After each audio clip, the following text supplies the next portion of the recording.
أعوذ بالله من الشيطان الرجيم.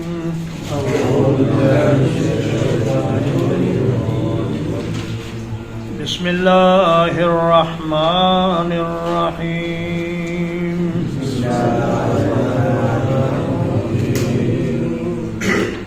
إذا جاءك المنافقون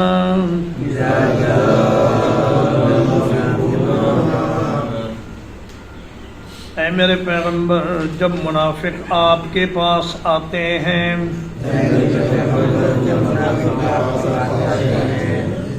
قالوا نشهد إنك لرسول الله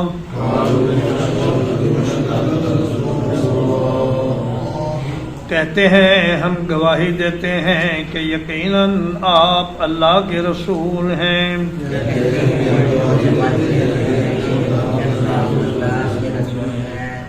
واللہ یعلم انک لرسول،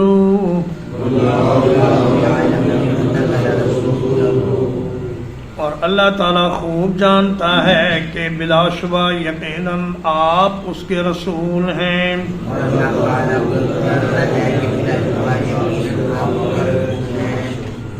واللہ یشہد ان المنافقین لکاذبون،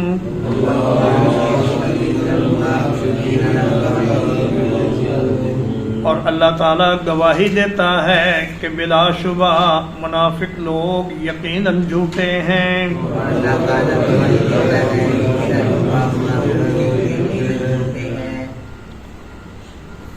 سورۃ المنافقین یا سورۃ المنافقون مدنیہ سورت ہے اور ترتیب تلاوت کے اعتبار سے اس کا نمبر 63 ہے، جبکہ ترتیب نزول کے اعتبار سے اس کا نمبر 104 ہے.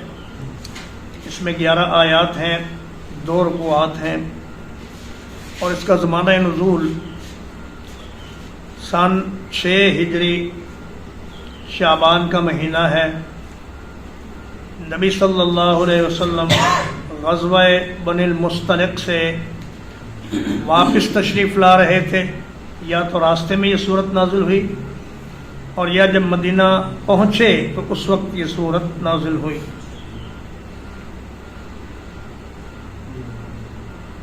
صورت کی پہلی ہی آیت سے اس کا نام لیا گیا ہے.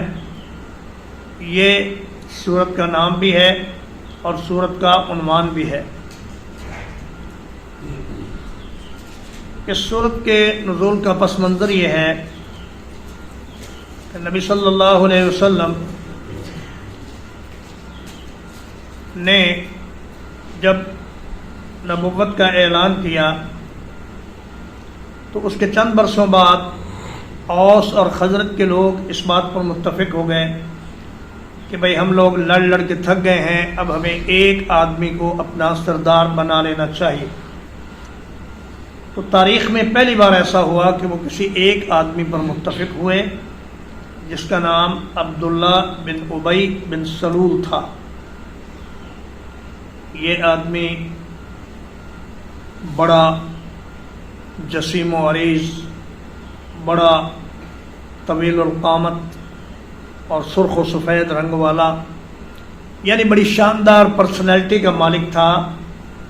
دیکھنے میں بہت خوبصورت لیکن اندر سے بہت ہی بدصورت. تو جب انصار مدینہ نبی صلی اللہ علیہ وسلم سے آ کر ملے خفیہ طور پر اور بیعت عقبہ ہوئی، تو بیعت عقبہ ثانیہ کے موقع پر بعض انصار نے کہا کہ بھائی عبداللہ بن ابی اور اس کے ساتھیوں کو بھی اس بیعت میں شامل کر لینا چاہیے تاکہ بعد میں ہمارے لیے مشکلات نہ بنے. مگر یہ جو 72 افراد تھے انہوں نے کہا کہ نہیں، عبداللہ بن ابی کی کوئی ضرورت نہیں، ہم محمد رسول اللہ صلی اللہ علیہ وسلم کو اپنا نبی مانتے ہیں اور ان کو دعوت دیتے ہیں کہ یہ مدینہ تشریف لائیں اور آ کر ہماری قیادت اور سیادت سنبھالیں. مورخین نے لکھا ہے کہ عبداللہ بن ابی کے لیے تاج بھی بن چکا تھا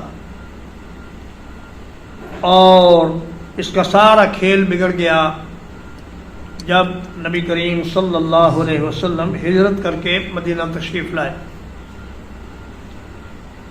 پہلے تو انہوں نے اسلام کی بڑی مخالفت کی، لیکن جب غزوہ بدر میں مسلمانوں کو فتح مبین اللہ نے عطا فرمائی تو یہ منافقین ڈر گئے اور یہ سارے کے سارے اسلام میں ظاہری طور پر داخل ہو گئے۔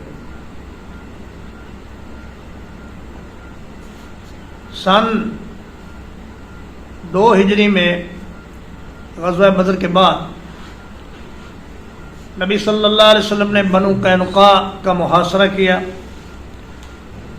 تو عبداللہ بن ابی نبی صلی اللہ علیہ وسلم کی چادر سے لپٹ گیا، جیسے پنجابی میں کہتے ہیں ولڑ گیا۔ کہنے لگا یا رسول اللہ، میں آپ کو ان اپنے حلیفوں کو قتل نہیں کرنے دوں گا، یہ 700 مردان جنگی ہمیشہ ہمارے کام آتے ہیں، تو آپ مہربانی فرمائیں اور ان کو قتل نہ کریں بلکہ ان کو جلا وطن کر دیں۔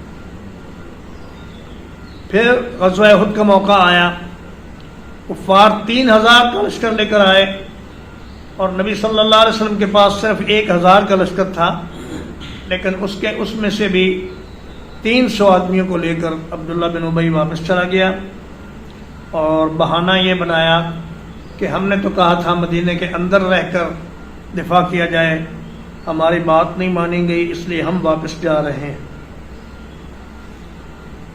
پھر جب 4 ہجری میں غزوہ بنو نذیر ہوا تو اس میں بھی انہوں نے اندر ہی اندر بڑے پیغامات بھیجے کہ ڈٹے رہنا، تگڑے رہنا، مسلمانوں سے خوف نہ کھانا، اگر تمہیں نکالا گیا تو ہم بھی تمہارے ساتھ نکلیں گے، اگر تمہارے ساتھ جنگ ہوئی تو ہم تمہارے ساتھ مل کر جنگ کریں گے۔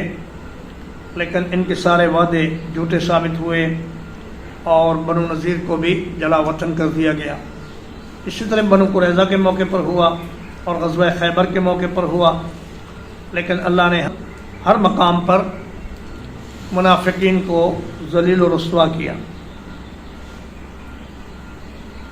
جنگ بدر میں جب حضرت عباس بن عبد المطلب کو قیدی بنایا گیا تو ان کا قد لمبا تھا اور کسی اور کی قمیص انہیں پوری نہیں آ رہی تھی، اس لیے عبداللہ بن ابی سے ہی قمیص لے کر حضرت عباس کو پہنائی گئی۔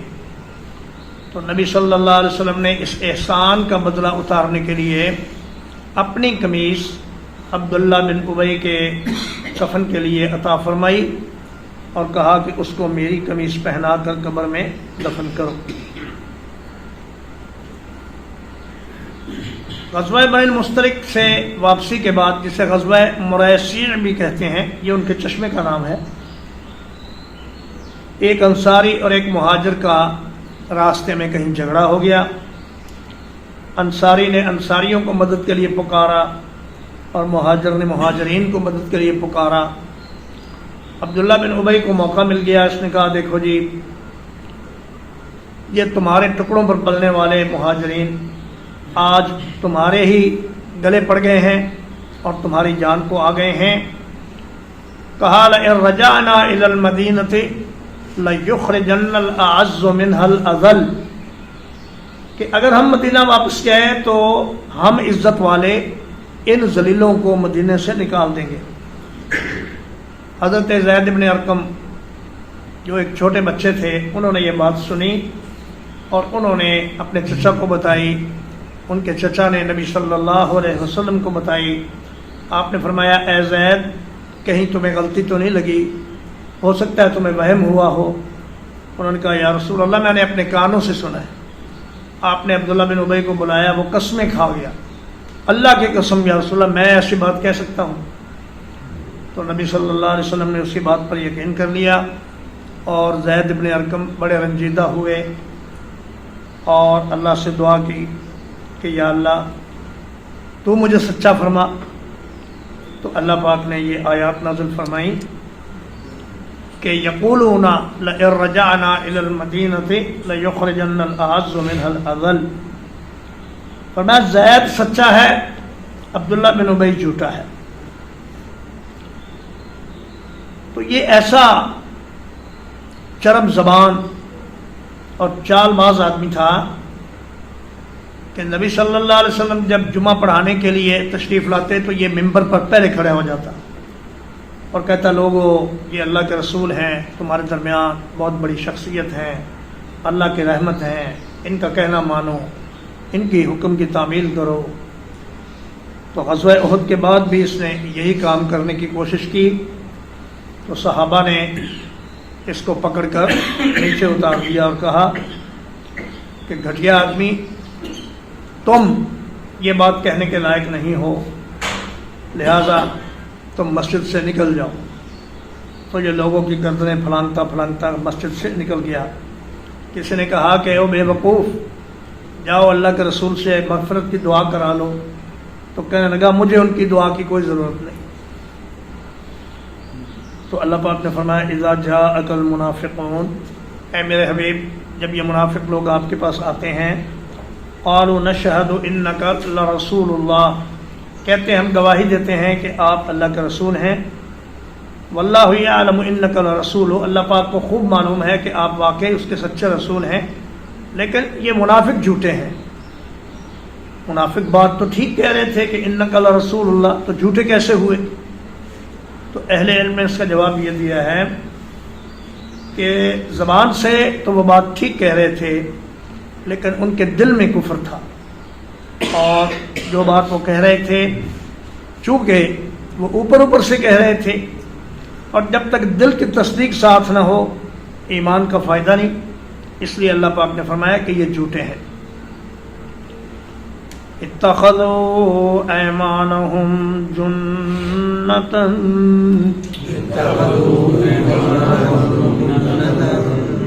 انہوں نے اپنی قسموں کو ڈھال بنا لیا ہے،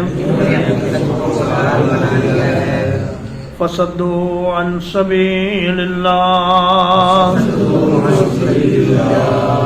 تو وہ اللہ کے راستے سے لوگوں کو روکتے ہیں، انہم ساء ما کانوا یعملون، یقیناً بہت برا ہے جو کچھ یہ لوگ کر رہے ہیں۔ ہر موقع پر جھوٹی قسمیں کھا کے اپنے آپ کو بچا لیتے اور یہ سمجھتے کہ ہم بڑے ہوشیار لوگ ہیں، ہماری پالیسیاں بڑی زبردست ہیں، ہم مسلمانوں کو دھوکہ دینے میں کامیاب ہو جاتے ہیں اور اللہ کے نبی کو بھی چپ کرا لیتے ہیں۔ اللہ پاک نے پچھلی صورتوں میں فرمایا کہ مومن اللہ کی جماعت ہے، حزب اللہ ہے، اور کافر اور مشرک یہ شیطان کی پارٹی ہیں۔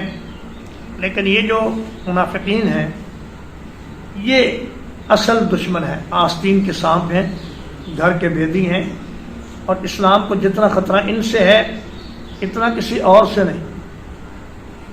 منافقین کی نشانیوں میں یہ تھا کہ نماز میں دیر سے آتے، مساجد کے قریب رہنے کو ناپسند کرتے، تکبر ان میں بہت تھا، بخیلی ان میں بہت تھی، اور دوسرے لوگوں کو حقیر سمجھنا، اپنے آپ کو بڑی چیز سمجھنا، یہ ان کی نشانیاں تھی۔ اللہ کا ذکر کم سے کم کرنا، دنیا کے معاملات میں بڑے تیز تھے، اور اچھے خوشحال لوگ تھے، کاروباری لوگ تھے، ذمہ دار تھے، اور ان کے پاس مال پیسہ بھی بہت تھا، اور معاشرے میں ان کی حیثیت بھی بہت تھی، اور سردار تھے، اور لمبے چوڑے قد والے، اور لہیم و جسیم جسموں والے۔ تو فرمایا کہ اگر ایمان دل میں نہیں تو یہ سب چھان بورا ہے، کوئی اس کا فائدہ نہیں۔ ذالک بأنہم آمنوا ثم کفروا، یہ اس لیے ہے کہ یقیناً وہ ایمان لائے پھر انہوں نے کفر کر لیا۔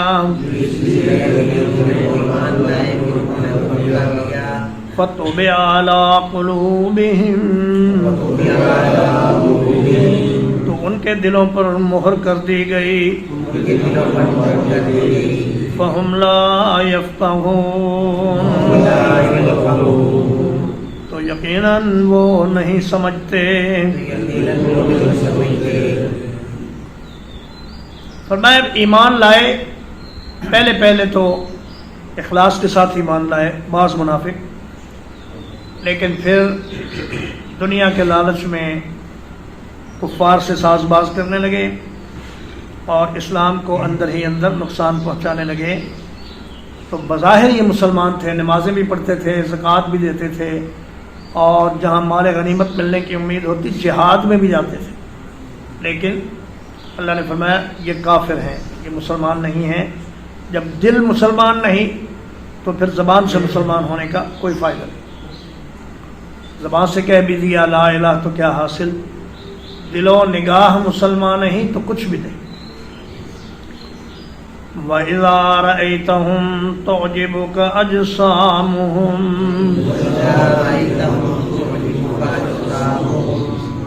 اور جب آپ ان کو دیکھتے ہیں تو ان کے جسم آپ کو اچھے لگتے ہیں.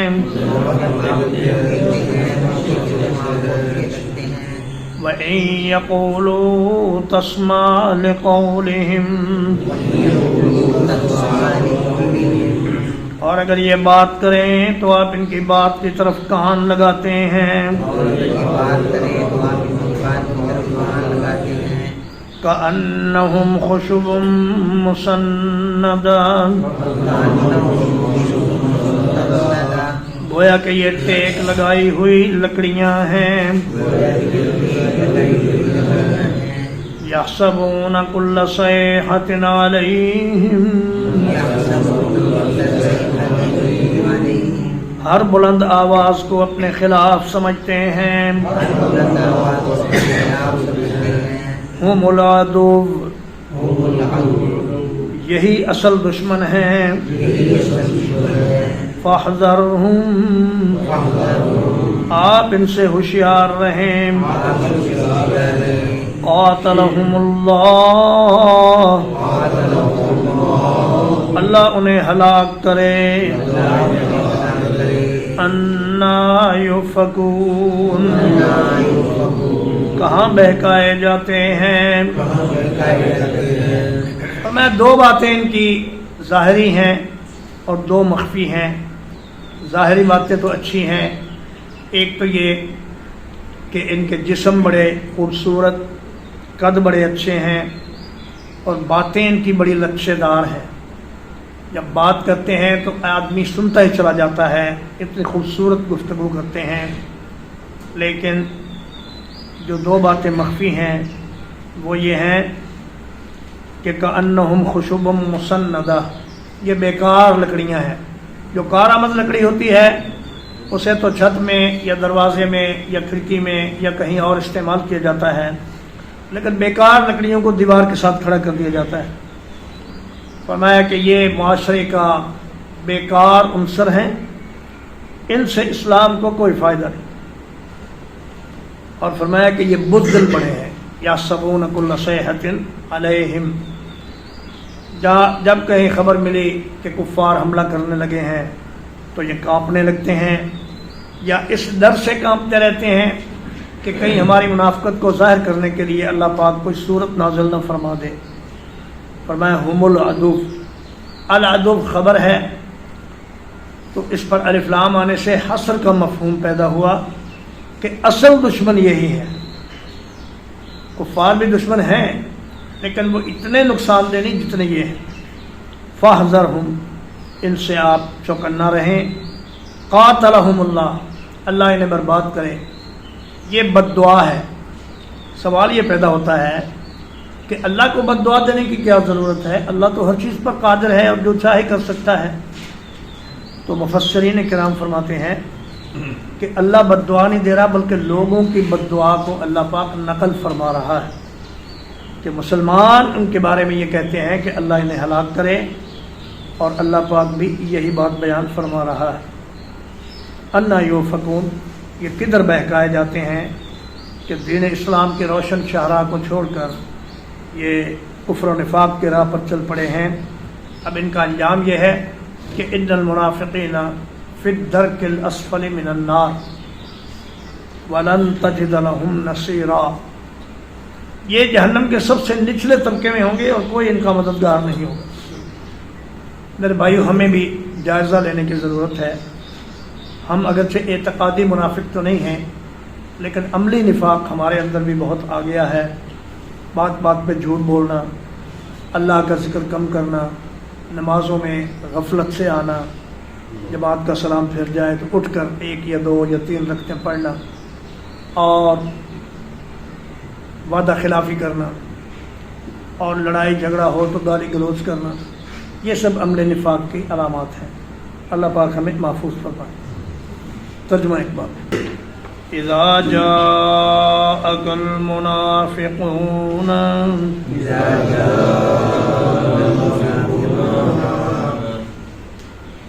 اے میرے پیغمبر، جب منافق آپ کے پاس آتے ہیں،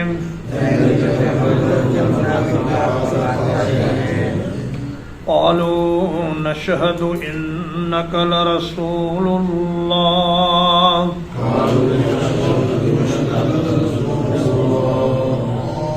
کہتے ہیں ہم گواہی دیتے ہیں کہ یقیناً آپ اللہ کے رسول ہیں۔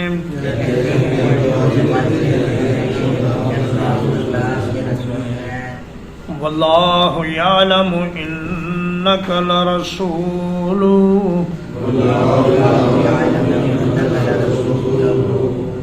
اور اللہ تعالیٰ خوب جانتا ہے کہ بلا شبہ یقیناً آپ اس کے رسول ہیں۔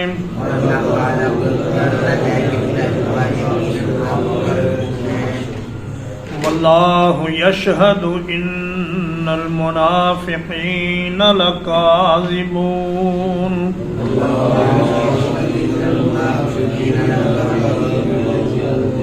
اور اللہ تعالیٰ گواہی دیتا ہے کہ بلا شبہ منافق لوگ یقیناً جھوٹے ہیں۔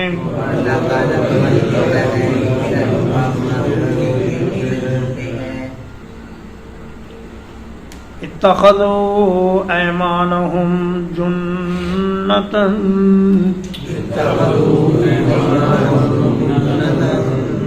انہوں نے اپنی قسموں کو ڈھال بنا لیا ہے۔ فصدوا عن سبیل اللہ، تو وہ اللہ کے راستے سے لوگوں کو روکتے ہیں۔ انہم ساء ما کانوا یعملون، یقیناً بہت برا ہے جو کچھ یہ لوگ کر رہے ہیں۔ ذالک بأنہم آمنوا ثم کفروا، یہ اس لیے ہے کہ یقیناً وہ ایمان لائے پھر انہوں نے کفر کر لیا۔ فَطُبِعَ عَلَىٰ قُلُوبِهِمْ، تو ان کے دلوں پر مہر کر دی گئی۔ فَهُمْ لَا يَفْقَهُونَ، تو یقیناً وہ نہیں سمجھتے۔ وَإِذَا رَأَيْتَهُمْ تُعْجِبُكَ أَجْسَامُهُمْ،